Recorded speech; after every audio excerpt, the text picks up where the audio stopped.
네, 코로나19 위중증 환자 수가 29일 만에 500명 아래로 내려오면서 감소세를 이어갔습니다. 정부는 이번 주 실내 마스크 의무 조정을 위한 논의를 시작합니다. 취재기자 연결해 보겠습니다. 기정훈 기자. 예, 사회 2부입니다. 네, 감소세가 계속되고 있습니다. 자세한 내용 전해주시죠.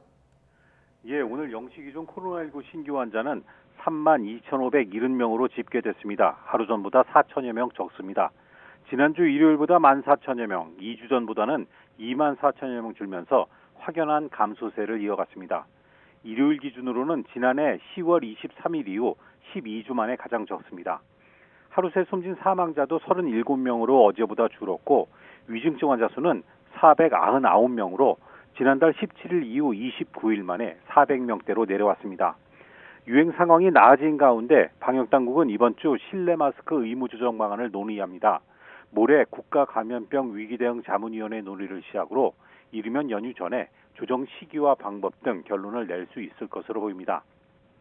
감소세가 지속되고 중환자 병실도 여유가 있어서 마스크 의무 조정을 위한 기준은 이미 채웠지만 중국 등 해외 상황이 변수입니다.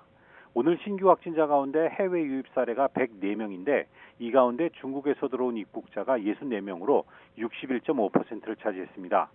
다만 입국 후 즉시 PCR 검사를 받는 중국발 단기 체류 외국인 양성률은 8.7%로 이틀 연속 10% 아래를 기록해서 방역 조치 강화 효과를 보고 있다는 분석입니다. 정부는 설 연휴 기간에도 중국과 홍콩, 마카오발 입국자에 대한 방역 조치를 유지할 계획입니다. 이런 가운데 이번 설에도 지난해 추석처럼 거리 두기 조치 없는 방역 대책을 세웠습니다.